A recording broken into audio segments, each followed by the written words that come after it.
On the night of the 26th of July, 2021, a small task force composed of the leaders of the IRGC and coalition troops marched on the city of Volgograd, storming the imperial residence of Jacob Azarov, signing a deal between the two which gave Free Ryazan the administrative powers over all of Westreach's territories.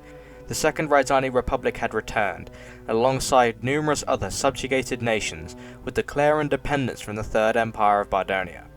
What followed would culminate in the largest war up to this point in Minecraft history, with over 60% of the nations in the worlds of Rathnir and Eldom participating. This is the Allium-Coalition War.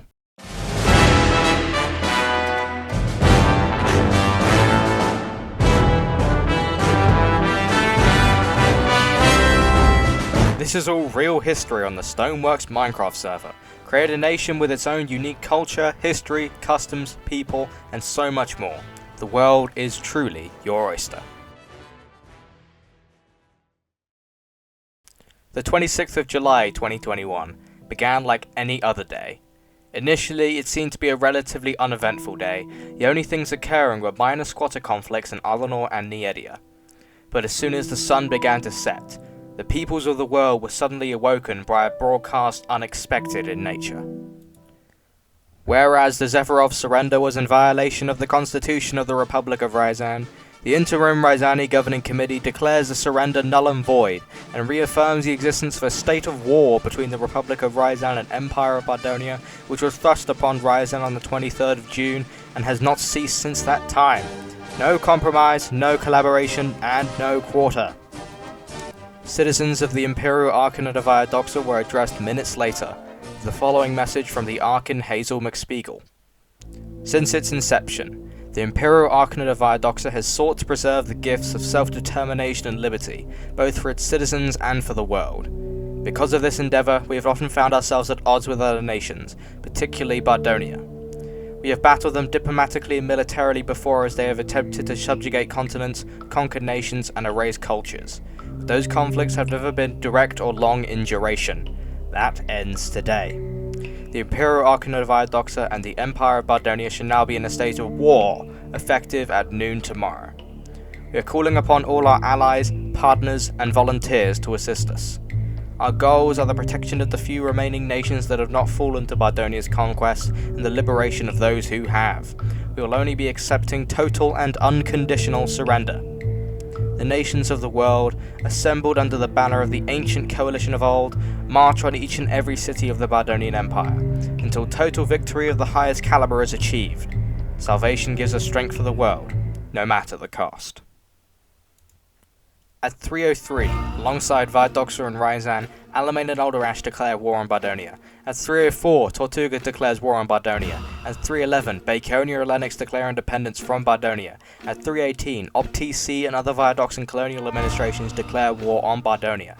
At 3:56, the Empire of Plagatea declares neutrality. At 3:59, the cities of Centerville and Uraniv surrender to the coalition. At 4 PM, the city of Kringle surrenders to the coalition.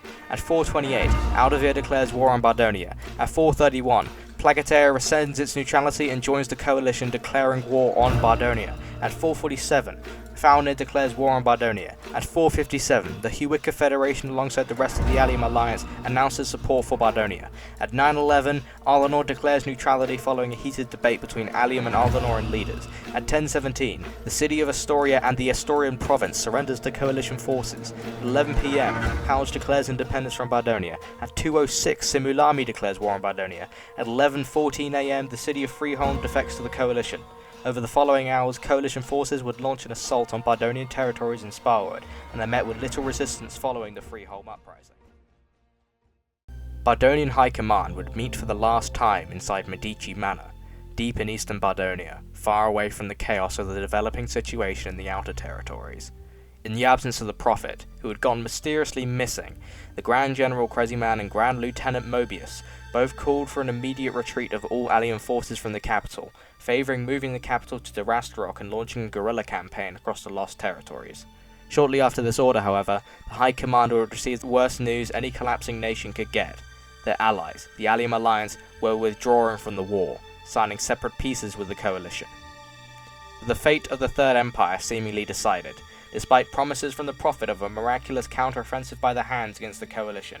A select few Bardonian divisions, led by Kino, Slickful, and 11 Mantis, called for a last stand against oncoming forces. The Grand General would eventually agree, heading the Bardonian 4th Army and the New Dorasterrock International Volunteer Division against the Coalition. On the 27th of July, Coalition troops surrounded New Dorasterrock, and the final battle would begin.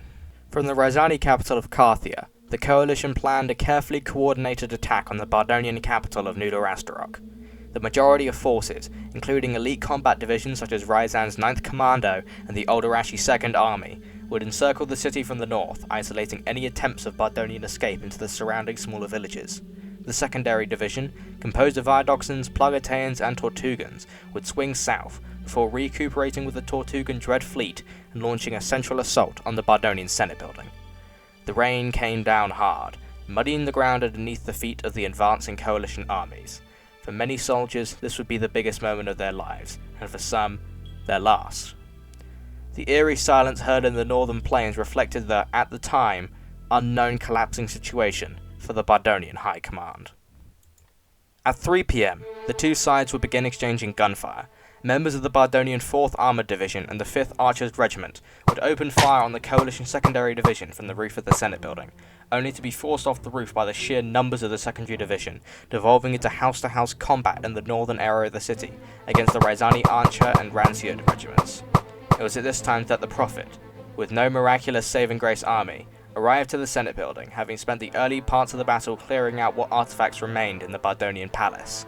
The main Coalition force, headed by Zeno Hun, Hazel McSpiegel, Loic, and the Pirate Lord of Tortuga, would storm the city from the east at 3:20, encircling the Senate building and storming it minutes later. The majority of what remained of the Bardonian force in New Dorasterrock was wiped out, refusing to go down without a fight and fighting to the last man. What few groups of soldiers that decided to desert their positions fled into the sewers of the city, marching south to regroup with the rest of the Imperial Army in Port Solanaria. The Coalition troops gave chase, resulting in a violent sword battle under the streets of New Dorasterrock. The few that made it out alive found Port Solanaria abandoned by the Bardonian army, and with no idea where the main force of the military was, fled to military outposts they still believed to be occupied by Bardonia in the ruin of the Empire. Among these was the Prophet, who would split off from the majority of troops to regroup with the Bardonian Northern Army. The rest would attempt a landing at the city of Volgograd, only to be captured by Ryzani troops stationed in the city.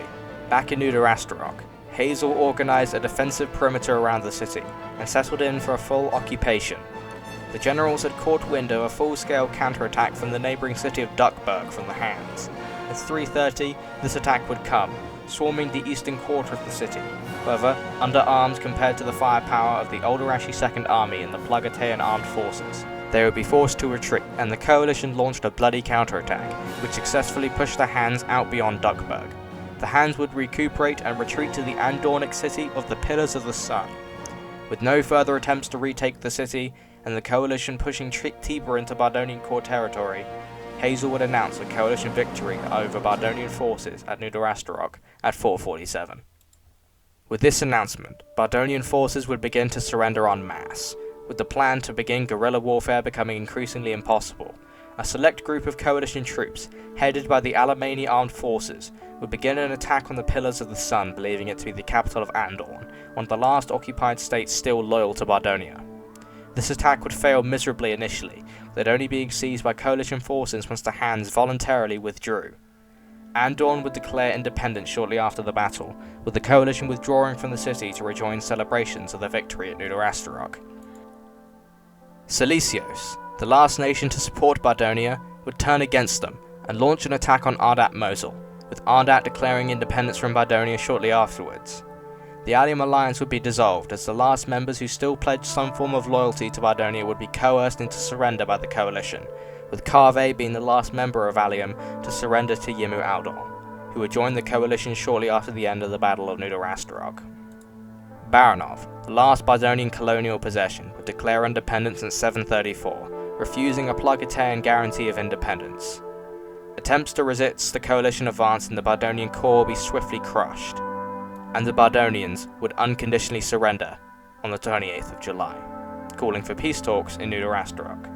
With the Prophet committing suicide in the Pillars of Sun, Crazy Man would preside over peace talks, and 3 days later, the Treaty of New Dorasterrock would be made public, ending the Allium-Coalition War. The Treaty of New Dorasterrock stripped Bardonia of 85% of their pre-war territories, allowing for the independence of Ryzan, Andorn, Lennox, Halge, Astoria, Ardat, Avalon, Acracia, Greenstem, Leith, and Baconia, among others.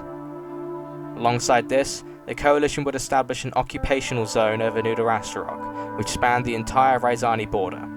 Auron's Peak would also be granted independence under the rule of DHVO and Kreziman. The Duchy of Gdansk would receive the Uralon territories. The Third Empire of Bardonia would be dissolved and replaced by the Fourth Republic, with the roles of Emperor and Chancellor being barred from further existence. It would return to the senatorial system used by the First and Second Republics, with coalition-aligned senators being put into place. This eventually allowed the coalition to retain some form of control over the Bardonian core, preventing an immediate violation of the treaty. Uni, Kreziman, Arugo Kotai, DHVO, Thunderfan TV, Yaki, Debbie, Frosty, Ion, and Ace were all banned from ever being in positions of government. The Republic was stripped of 90% of its military manpower, including the total dissolution of the Bardonian Navy. Bardonia was left severely depopulated in the aftermath of war, with potential acts of violence against civilians being theorized as a reason for why Bardonia's population took such a sharp decline during the war. Bardonia's policy of using ethnic Bardonians to outpopulate rebellious groups within the Empire also resulted in many Bardonians now living outside of Bardonia, with the few who remain travelling to other countries such as Asharia or Ryzan. The dissolution of the Empire would truly consolidate power in the south, with the empires of Alderash, Tortuga, and Viadoxa taking centre stage moving into the autumn months. However, the Prophet's meticulous organisation of numerous other states, such as the Magisterium and Frostmire, allowed for imperial loyalists in the hands to carve out a new empire on the continent of Sparwood and keep the dream alive of one day returning to the sacred land of dandelions and beginning the cycle all over again. Thank you very much for watching this series. I have numerous other projects in the works that should be coming out soon, if I have the time of course. Working on this series has actually been lots of fun, more than I expected, and I hope that the events that played out during this period may inspire you to create your own unique story on the Stoneworks Minecraft server. Until next time, I've been Rex. Goodbye for now.